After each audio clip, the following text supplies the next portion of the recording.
প্রিয় সপ্তম শ্রেণী ছাত্রছাত্রী, 2025-এ রায়মার্টিন প্রশ্নবিচিত্রার প্রথম পর্যায়ক্রমিক মূল্যায়নে বাংলার 7 নম্বর স্কুলের সমস্ত প্রশ্নের উত্তরগুলো করে দিলাম। 7 নম্বর স্কুল রামকিঙ্কর শান্তিনিকেতনে প্রথম কোন বিষয়ে শুরু করেন? Well painting. অপশান খ। মসজিদ, সমাধি কিংবা অন্য কোনো ইমারতের অঙ্গ হিসেবে যে মিনারটি থাকে তা হলো মিনারেট। অপশান খ। কবিকে নীল রং ধার দিতে চায় মাছরাঙা। অপশান ঘ।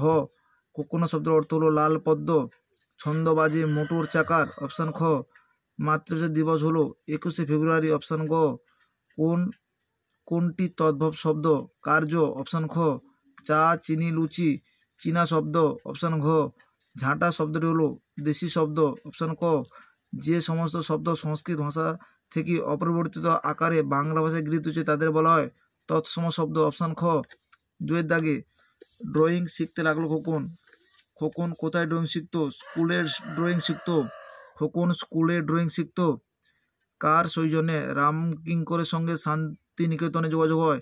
রামানন্দ চট্টোপাধ্যায়ের জন্য। ওয়েল পেন্টিং কি? তেল রঙে আঁকা ছবি। ওয়েল পেন্টিং হলো তেল রঙের আঁকা ছবি। খোকন এখন কোন ক্লাসে পড়ে? ক্লাস 10-এ পড়ে। এ মিনতি করি পদে কবি কার কাছে প্রার্থনা জানিয়েছেন? 27 নম্বর পৃষ্ঠা 2-এর 1-এর প্রশ্নের উত্তরটি তোমরা দেখো। 27 নম্বর পৃষ্ঠা 2-এর 1-এর প্রশ্নের উত্তরটি তোমাদের লিখতে হবে।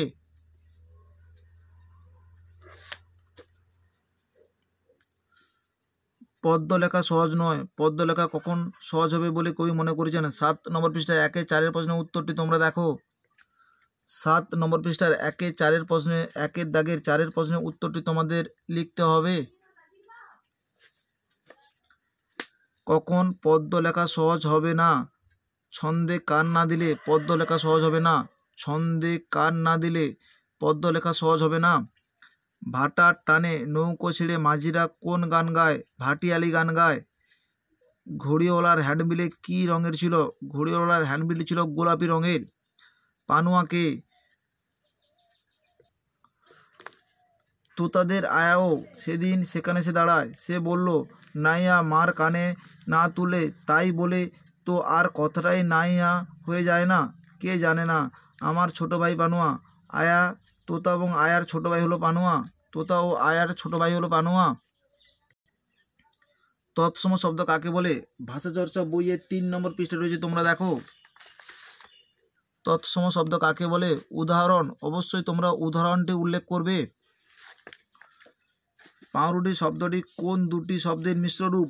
বইয়ে 9 নম্বর পৃষ্ঠায় রয়েছে। ভাষাচর্চা বইয়ে 9 নম্বর পৃষ্ঠায় রয়েছে, তোমরা দেখো। পাউরুটি বিদেশি ও তৎসম শব্দের মিলিত রূপ। মিশ্র শব্দ কাকে বলে? ভাষাচর্চা বইয়ে 8 নম্বর পৃষ্ঠায় রয়েছে, তোমরা দেখো। ভাষাচর্চা বইয়ে 8 নম্বর পৃষ্ঠায় মিশ্র শব্দ কাকে বলে? দুটি তুর্কি শব্দের উদাহরণ দাও। ভাষাচর্চা বইয়ে 7 নম্বর পৃষ্ঠায় রয়েছে, তোমরা দেখো। তুর্কি শব্দ।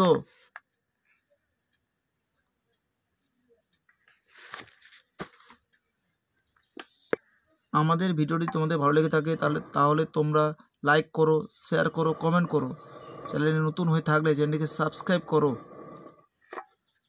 দিনের দাগে মন্দ কথায় মন দিও না। মন্দ কথার প্রতি কবির কিরূপ মনোভাব কবিতা ব্যক্ত হয়েছে? 7 নম্বর পৃষ্ঠায় 1-এর প্রশ্নের উত্তরটি তোমরা দেখো। 7 নম্বর পৃষ্ঠার 1-এর প্রশ্নের উত্তরটি তোমাদের লিখতে হবে। খোকন কিভাবে মেঘের ছবি আঁকতে গিয়ে বেকুব হয়েছিল? 58 নম্বর পৃষ্ঠার 3-2-এর প্রশ্নের উত্তরটি তোমরা দেখো। 58 নম্বর পৃষ্ঠার 3-2-এর প্রশ্নের উত্তরটি তোমাদের লিখতে হবে।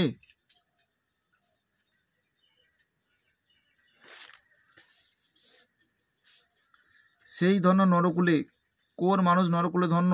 27 নম্বর পৃষ্ঠার 2-2-এর প্রশ্নের উত্তরটি তোমরা দেখো। 27 নম্বর পৃষ্ঠার 2-2-এর প্রশ্নের উত্তরটি তোমাদের লিখতে হবে।